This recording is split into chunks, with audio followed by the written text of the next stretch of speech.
we're used to seeing things from a particular point of view. That is, from a particular frame of reference. And things look different to us under different circumstances. At the moment, things look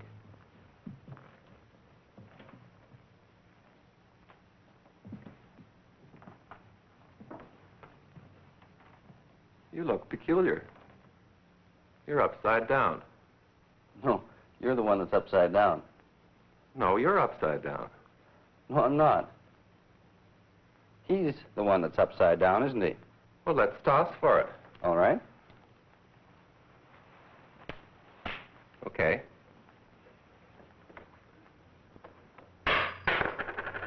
You lose. He's the one that's really upside down. You better come into my frame of reference now. All right.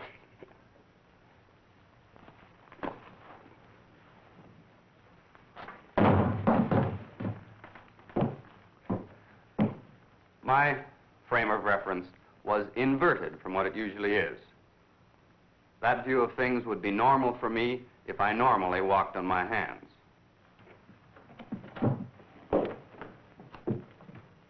This represents a frame of reference.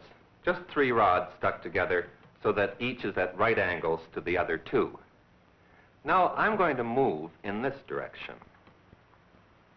You see the frame at the same spot on your screen, but you know I'm moving this way because you see the wall moving this way behind me. But how do you know that I'm not standing still and the wall moving? It was the wall that was moving. Now the wall has disappeared, and you have no way of telling whether I am moving or not. But now you know that I'm moving. The point of this is that all motion is relative. In both cases, I was moving relative to the wall, and the wall was moving relative to me.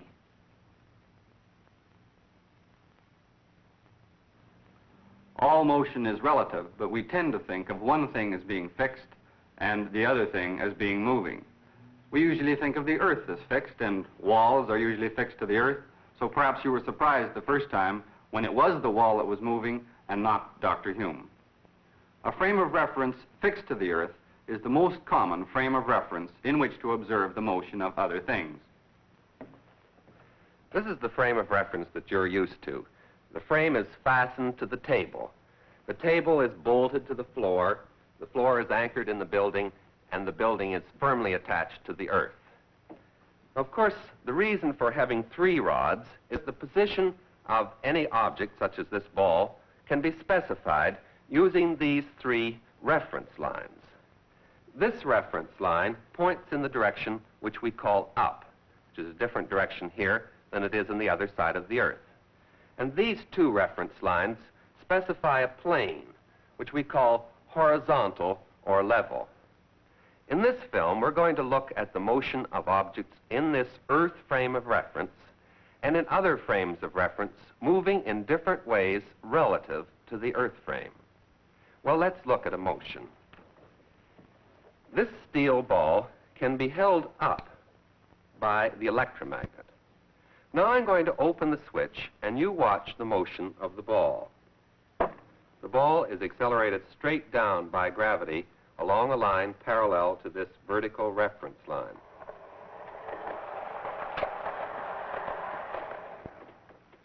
As you can see, the electromagnet is mounted on a cart that can move.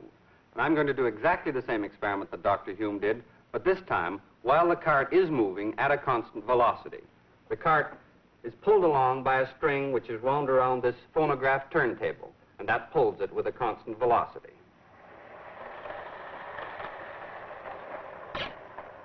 When the cart passes this line, the ball is released, as you can see. I'm going to start the cart down at the end of the table so that by the time it gets to this point, I can be sure it's moving with a constant velocity. Now, I want you to watch right here so that you will see the ball falling.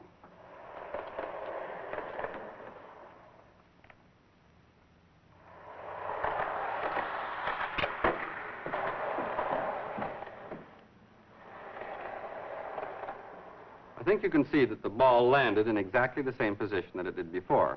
when Dr. Hume did the experiment with the cart fixed. But this time, the ball could not have fallen straight down. Let me show you why.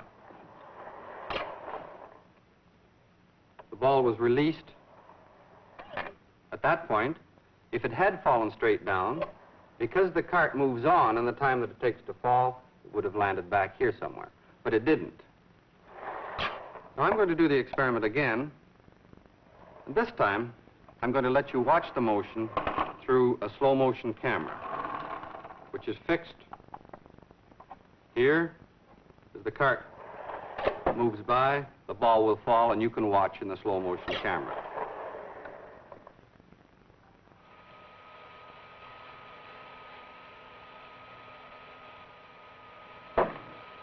I'll show you this again. This time there'll be a line on the film so that you can see the path. I think that you can see that the path of the ball is a parabola. But all of this has been in a frame of reference fixed to the earth. How would this motion look in a frame of reference which was moving along with the cart? Frame of reference like that. Well, so that you can see what it looks like, I'm going to fix this slow motion camera so that it moves with the cart. Like this. I'm going to do the experiment again. And incidentally, I'll start it, and then I'm going to stand here so that when the ball falls, you will have something which is fixed as a reference point.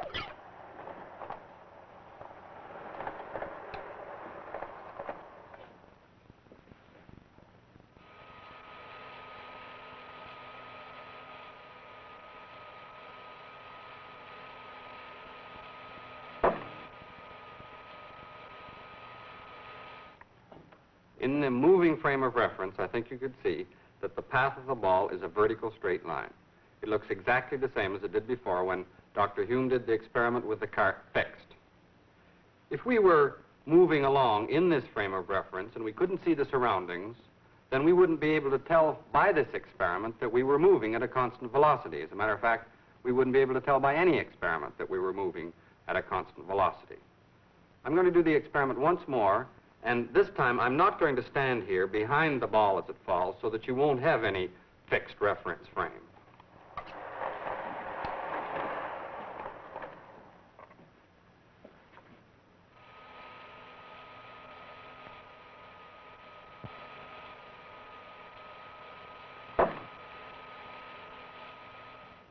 As far as you're concerned, that time, the cart wasn't necessarily moving at all.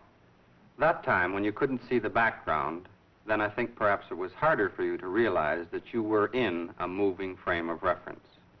The important thing to realize here is that all frames of reference moving at constant velocity with respect to one another are equivalent.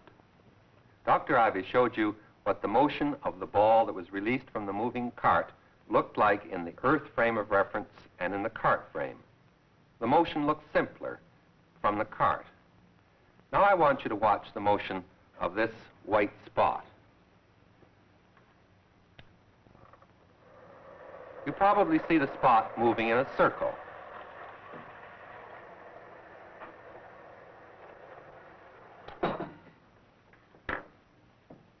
But this is what its path is actually like in the earth frame of reference. This is your normal frame of reference. You saw the spot moving in the circle because your eye moved along with the cart. You put yourself in the frame of reference of the moving cart. So you see, it isn't always true that we view motion from the earth frame of reference. When the motion is simpler from the moving frame, you automatically put yourself in that moving frame.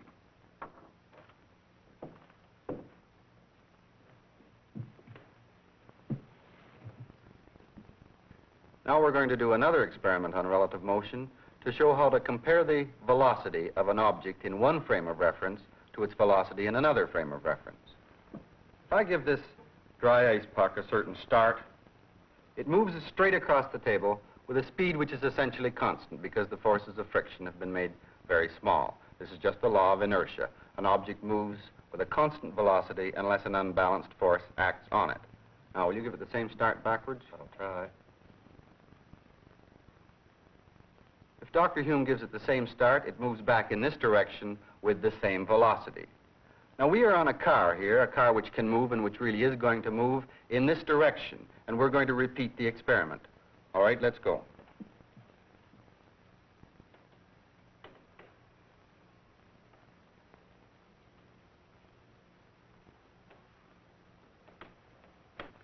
If we were making measurements here, then we would observe the same velocities, that is, the same experimental results that we did before. And so would you, because you are observing this experiment through a camera which is fastened to this cart. That is, you are in the moving frame of reference with us. But now we're going to do the experiment again, and this time you watch through a camera which is fixed in the Earth frame of reference. Now concentrate on watching the puck. Don't let your eye follow us. And I think you'll see that it'll move faster that way and not so fast this way, relative to you and relative to the wall behind.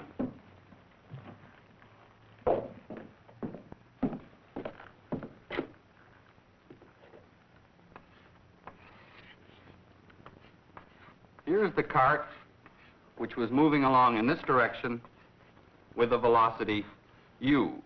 We were sitting on the cart at a table. Here I am over on this side, and Dr. Hume was on this side, and we were pushing this puck back and forth on the table. When I pushed it, it went in this direction with a velocity v, and when Dr. Hume pushed it, it went in this direction with the same velocity v, but this is the velocity relative to the cart. What about the velocity relative to an observer on the ground in the fixed frame? Well, if it was pushed in this direction, its velocity is u plus v. If it's in this direction, its velocity is u minus v.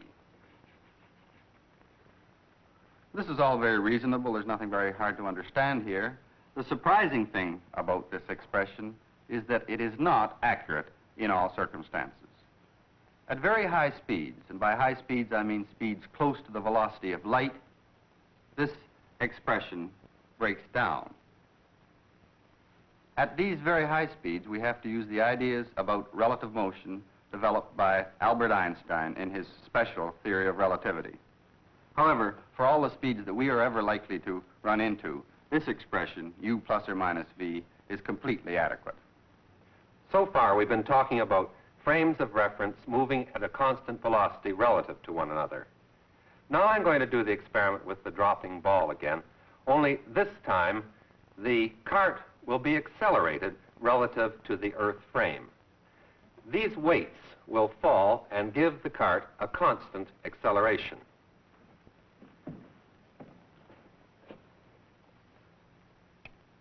I'll put the ball up, and then I will release it. The motion is very fast, and I want you to watch at the point where the ball is released from the fixed camera.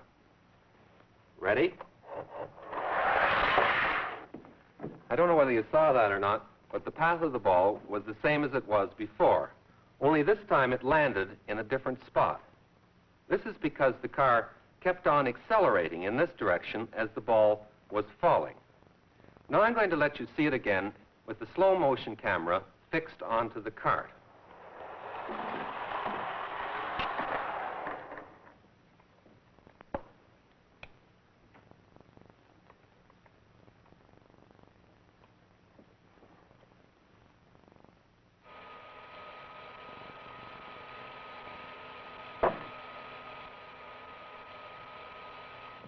This time you saw the ball moving off to one side and not following down the vertical reference line as it did in the constant velocity case. Now suppose you were in this accelerated frame of reference. How could you explain this motion? Gravity is the only force acting on this ball, so it should fall straight down. But if the law of inertia is to hold, there must be a force pushing sideways on the ball in this direction to cause it to deviate from the vertical path. But what kind of a force is it? It isn't a gravitational or an electric or a nuclear force. In fact, it isn't a force at all as we know one.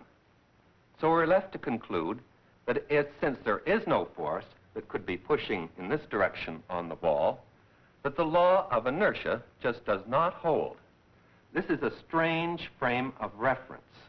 We call a frame of reference in which the law of inertia holds an inertial frame.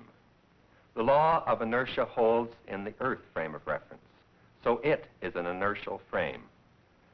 The cart moving at constant velocity relative to the Earth is an inertial frame. But the cart which is accelerated is not an inertial frame. Because the frame of reference that we're used to living in is one in which the law of inertia holds, when we go into a non-inertial frame, like the frame of the accelerated cart, our belief in the law of inertia is so strong that when we see an acceleration of the ball sideways, we think there is a force causing it. So we make up a fiction that there is a force. And sometimes we call this a fictitious force. Fictitious forces arise in accelerated frames of reference.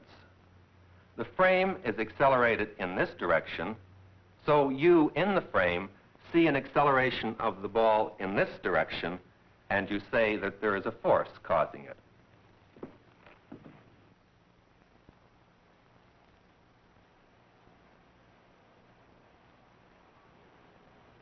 What's happening this time? Why doesn't the puck move straight across the table as it did before?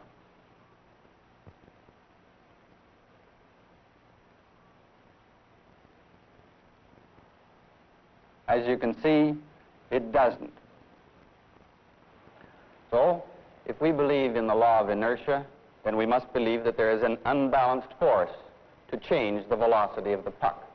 But this puck is nearly frictionless, so what can be exerting this unbalanced force on it?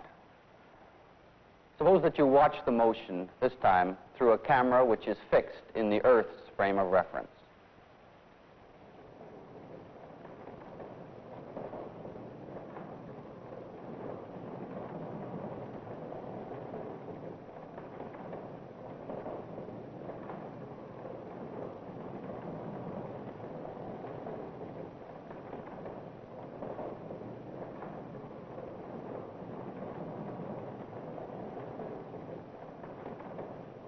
I think if you concentrate on watching just the puck, you can see that it is moving in a straight line, and that therefore there is no unbalanced force acting on it.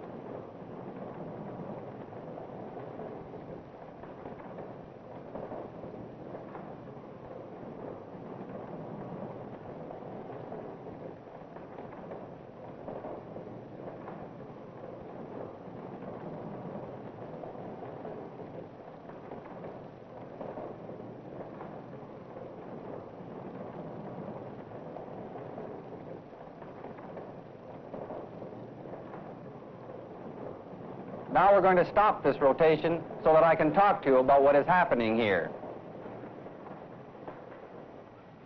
I don't know about you, but I'm dizzy.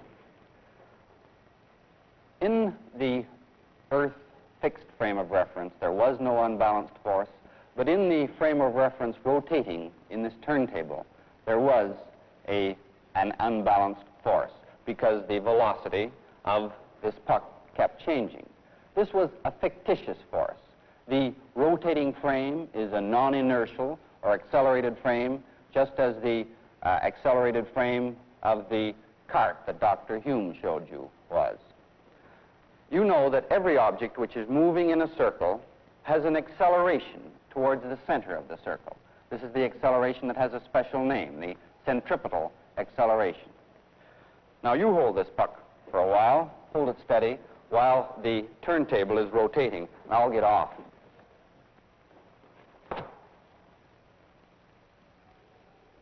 Are you ready? I'm ready. Start the rotation.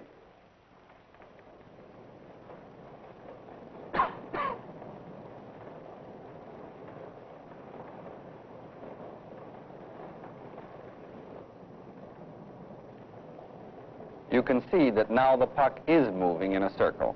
Dr. Hume is exerting a force to keep it moving in the circle, and you can see this from the fact that the rubber ring is extended. He is exerting the centripetal force, and this is the only horizontal force acting on the puck. But now let's look at it again from his point of view in the rotating system. He is exerting a force towards the center of the table, and yet the puck is standing still, or at least more or less still. There is some vibration. Now, he believes in the law of inertia, so he thinks there's an equal force on the puck away from the center of the table, so that there is no unbalanced force. This outward force on the puck is the fictitious force in this case.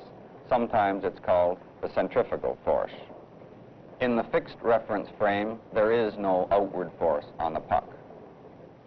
Now, suppose that Dr. Hume stops exerting a force. Watch the puck. In the fixed frame of reference, the puck moves off in a straight line. There is now no unbalanced force acting on it. Now let's look at it again from his point of view in the rotating system. When he releases the puck, which to him was at rest, it moved. The force away from the center is now an unbalanced force on the puck, to him. Remember, to us, the outward force on the puck is fictitious, because in our Earth frame of reference, it doesn't exist. But to Dr. Hume, in the accelerated frame of reference, it's a perfectly real force. I hope by now Dr. Ivy and I have convinced you that a rotating frame of reference is not an inertial frame. Now, you've all been told that the Earth is rotating about its axis, and that also it travels in a nearly circular orbit around the Sun.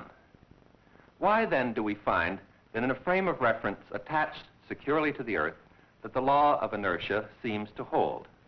Why don't we observe fictitious forces? The size of the fictitious forces which we have to introduce in a non-inertial frame depends on the acceleration of the frame. The smaller the acceleration is, the smaller the fictitious forces that we introduce. Now, here is a frame of reference attached to the equator of the Earth. The acceleration of this frame is really very small. Because the Earth is spinning about its axis, it has an acceleration directly inward of 3/100ths of a meter per second squared. So on a 1 kilogram mass at the equator, there is a fictitious force acting directly upwards of 3/100ths of a newton. But this is masked by gravity, which is a force downward of 9.8 newtons. So the net downward force is smaller than that of gravity alone. So if I dropped a mass of 1 kilogram at the equator, the acceleration would be slightly smaller than that due to gravity alone, but not really very much. Now, the acceleration of the Earth in its orbit is even smaller still and produces even smaller effects in our frame of reference. Now, I said that the Earth was rotating about its axis. How do we know that this is so? Well, if you take a time exposure photograph of the stars, they seem to be moving in circles about the pole star. But all motion is relative. Is there any way of telling which is moving, the Earth or the stars? The fact that it is the Earth which is rotating can be demonstrated by means of a pendulum. If I set a pendulum swinging, it swings back and forth in a plane.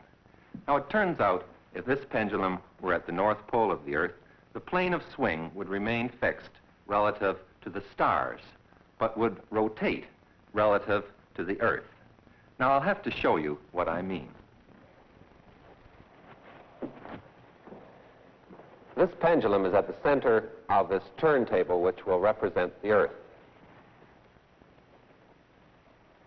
Now, I'm going to start the table turning around in this direction.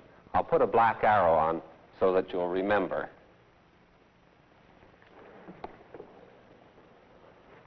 All right, start the rotation.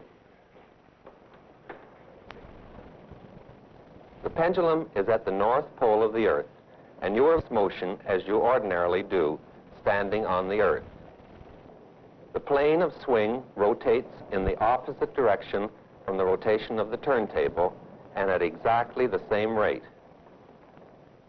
Now look at it from the fixed camera, which will represent the frame of the stars.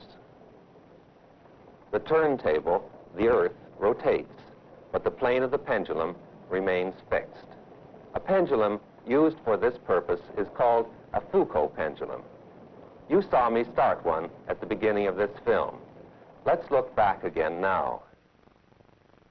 This Foucault pendulum drops sand as it swings. I think you can see the faint line where the sand trail began. The amplitude of swing is decreasing. The sand trail isn't as long now. But the important thing to see is that the plane of swing has been rotating during the half hour that we've been talking to you.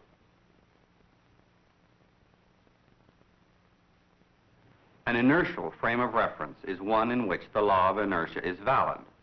All frames of reference moving at a constant velocity with respect to an inertial frame are also inertial frames. We use the Earth as an inertial frame of reference, but it is only approximately one.